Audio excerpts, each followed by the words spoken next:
Surviving infidelity. She committed infidelity for 8 years. I'm looking for closure. Need advice. I, 32 male, am trying to get my thoughts together to ask questions from my ex, 30 female, who's been trying to get back into my life, why she cheated the whole 8 years of our relationship. There is zero chance of reconciliation. We have 2 children ages 6 and 8. We have been split for 4 years, and I haven't been able to get past it. I've done therapy, I've tried dating, I've been going to the gym, I've been focusing on me and my children. I'm financially stable, with a job I love and enjoy. Overall, life is good. But I cannot get over what she has done, which has ruined any chance for me with potential partners. Anyway, why I'm here is because she has been reaching out, telling me how awful her life is with her partner, who she's been with 1 week after I left her. They have 2 children together. And she's been talking about leaving him. I then sent her a message saying the following: I think we should stick to just communicating when it's just about the boys. I mean, you burned me pretty good. And then you want to use me as an emotional band-aid? I'm trying to take the high road and be supportive, and I'm sorry life is hard for you, but it's been a rough time going through the damage you put me through, and I'm not trying to hash up old crap because 1, it doesn't matter to you, and 2, it may not be relevant in your life but still affects mine. It wasn't even a full week you started seeing someone else after we broke things off. You labeled me a horrible person, and told many people things that didn't even happen. And you more than once, tried to use your affair partner and other things in your life to throw in my face, and try and make me jealous. I gave you money for a termination you wanted with affair partner's child, and then continued to talk trash about me, and told private things about my life to AP, which he used against me. Then you asked me if you could move in so you could get a head start on getting your own place, and you meet a guy for a one-nighter and you told him I was an abuser, because after you told me what a psycho he was, I contacted him to tell him to leave you alone. And again, everything you told him, he used against me, when all I was trying to do was defend and help you. Then trying to call someone to plow my driveway. I get the embarrassing conversation of yet again being labeled a horrible person. I'm not trying to tell you this to hurt you. I'm just trying to get you to understand where I'm coming from, and why I can't be your emotional security. 'Cause you can't offer the respect in return. I appreciate the apology and the nice card you got me, but I can't be that person for you, and I'm sorry, 'cause I do understand what you're going through 'cause you used to do that to me.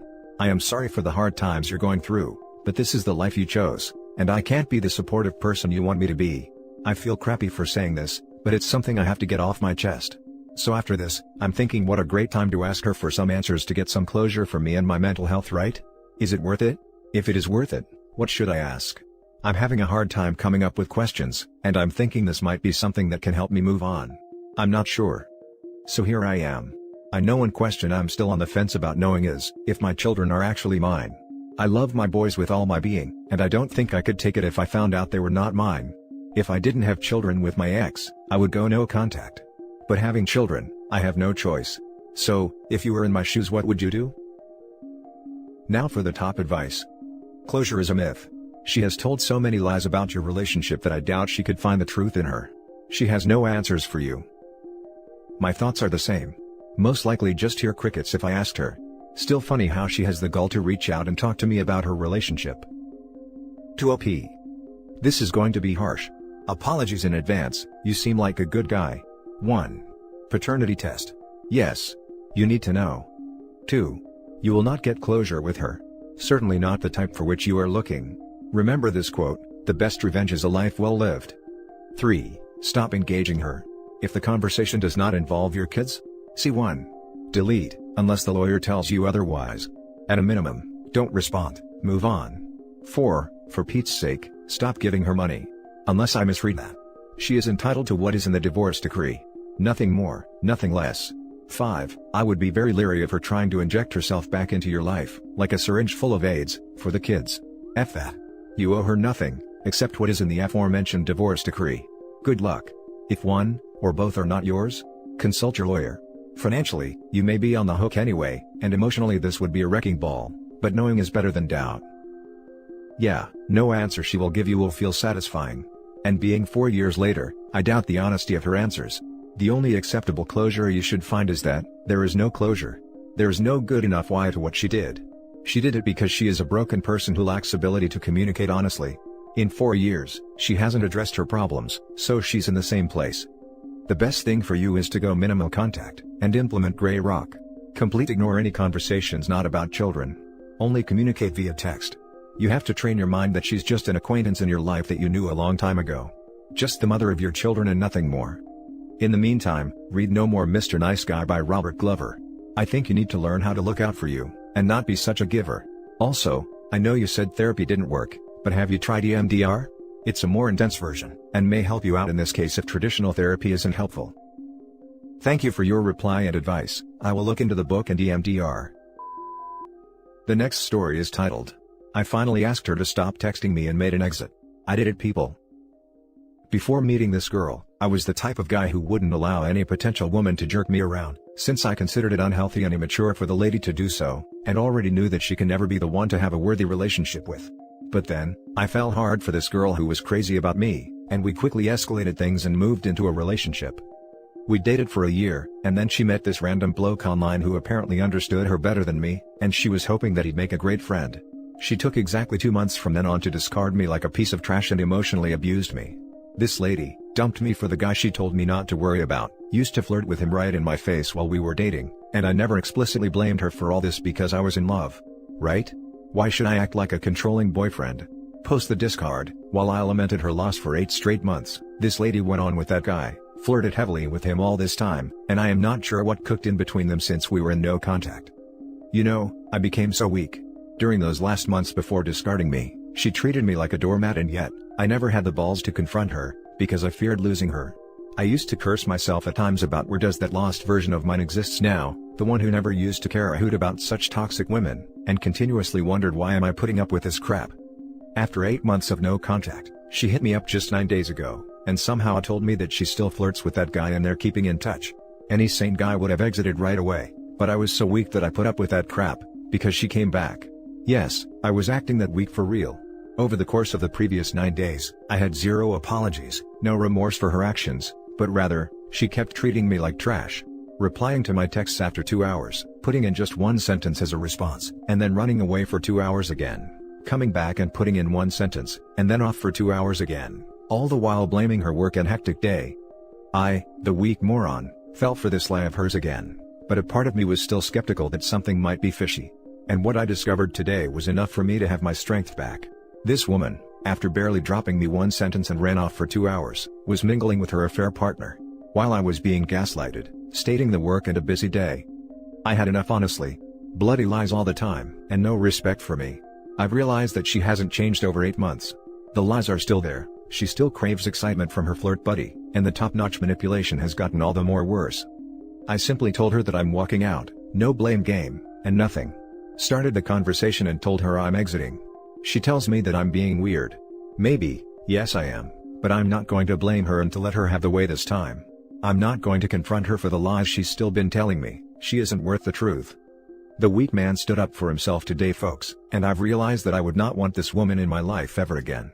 The door will be forever slammed. I'm all teary that I could stand up for myself. I've finally found the lost me. Now for the top comments. Woohoo! Reading this post has me happy on so many levels. For you, for your freedom, for us here in this thread, and for all the betrayed significant others out there. Good for you. Zero apologies is the way to go. Giving me a lot of encouragement this morning. Thank you. Thank you so much. I can't believe that I did it. It just felt so empty today, you know. I didn't feel like a part of me detaching, or the pain I had when she dumped me 8 months ago. I felt nothing but peace today. I'm extremely happy that I'm not allowing someone to treat me like a piece of garbage anymore, and I could actually pull it off today. She tried spinning the narrative on me again at the last moment, dropping in a message like, "Consider these our final messages then, since you do not want to talk again." You know what the weak me would have done? He'd have given an explanation to how she's misunderstanding me and rather, how badly I want her in my life, yada yada. I bet she was expecting the same response. But today, I let her realize the fact that yes, it's me who doesn't want to talk to her again, and have no shame in accepting it. Brother. Read up about the 180 and Grey Rock. Internalize that stuff. Don't give her the validation. She thinks of you as easy supply. She'll hover a little, get off on messing with you, and drop your butt. That idealization discard cycle sounds familiar. Stay away from her, man. Become the grayest of all rocks. Fade into the background. No, she cannot be thinking of me as a supply, because her flirt buddy is still there. If she can jerk me around and not respond for 2 hours, while mingling with him and giving me one-liners, it's evident where her attention source currently is. And she has no way to come back now, the door will never be opened. She's dead to me, I don't know that individual anymore. Don't look back, or she'll play you like Play-Doh. Everyone is weak at some point, but up to a point. Please no more contact, period. Good luck. Never, sir. Never. I only took her back because I was hoping that she might have changed, and would be willing to put in for what it takes to complete a relationship and work over her mistakes. It took me no longer to realize today, that if she couldn't change even a bit over 8 months, she can never change her patterns. Now for the last story. Updated, cheated, abused and the spiral never ends. Original post. I was dating my ex since the start of COVID, and was best friends with her since summer 2018 when we both started uni. She was in an abusive and toxic relationship, where he ended up getting her first cousin pregnant. She changed completely as a person, started having anxiety attacks and got deep into substance abuse.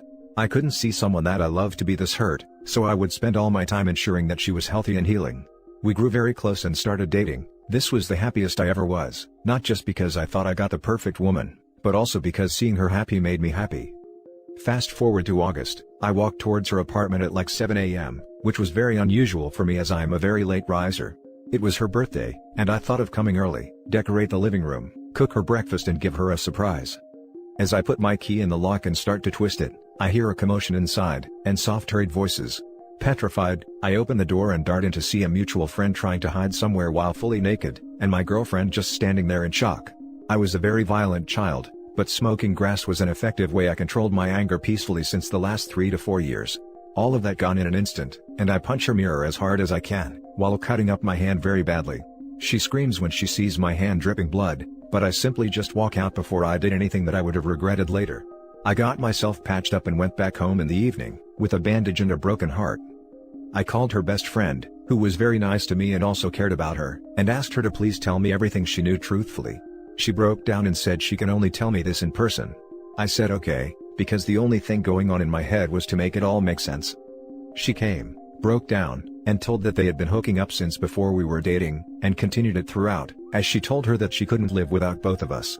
Her friend kept crying, and asking for forgiveness that she kept the truth from me, and she should have told me from the start. I slumped onto the couch lifeless, took a giant swig of some rum, and in the most calm manner asked her to leave. Checked my phone and it was blowing up with calls and messages from her friend group and herself. Everyone in her friend group knew, and still those a-holes used to hang around with me like everything was normal. I took my SIM out, folded it in two and threw it from my balcony. Blocked them from everywhere, and just moved on like nothing happened. I guess it was more shock than anything, as I would rarely talk with anyone, drink all day long, and was smoking my lungs away. Fast forward to November, and I decide to go to a pub for a pint, and with the horrible luck I have, saw my ex with her friend group. Thank God the dude she cheated on me with wasn't there, or I would have lost it. It was the most nerve-wracking moment of my life, as soon as they all just watched me. She stood up and asked if we could talk, and I don't know why, but I said yes. We went outside the pub and started talking. First thing I said was, "So how come he isn't here if you're hanging out on a weekend?" She broke down and told me, the minute I left her house last month, she couldn't look at herself in the mirror anymore, and told me she got into opium use back again. I'm only 20, and I never dealt with anything like this before, so I just started crying and embraced her, thinking all this was my fault. I said let's talk it out at your home, so at least we know whether we want to move on with us, or get closure. She agreed and we went to her crib. I started downing wine like a maniac hearing her tell me everything, because no way I could keep myself sober. I started crying midway through and couldn't stop. She hugged me and I didn't reciprocate. She started kissing me, and I moved away and said I am drunk, and I don't want to make any decision right now. She held my face, and said trust me, this is what you want, and got on top of me. I should have stopped her, but I had enough liquor and THC in me to knock a horse out, so I froze out of shock. I don't remember anything clearly from that night, and I wake up in her bed without my clothes and realized what had happened.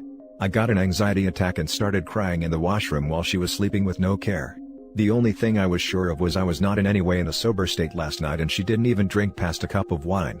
I scrambled for my belongings and ran to my home. Put my phone on silent, started having the worst day of my life. I felt used, and couldn't stop puking at the thought I was manipulated so easily. Since then, I reported the incident to my university authorities who promised 100% discretion. They wanted me to press charges, but I said that's the last thing I want to do to a self-harming person. A counselor for our university talked to me, and said I was in trauma and I need time to process and decide how to handle this situation. It's been almost 2 months, of her messaging me long sorry paragraphs from random numbers almost every 5 to 6 hours, and I can't seem to come out of this pit of darkness. I want to stay strong for my family, but every day it's proving tougher and tougher to do. Now for the top advice before reading the update. Sounds like she forced you, and took advantage of your intoxicated state of mind.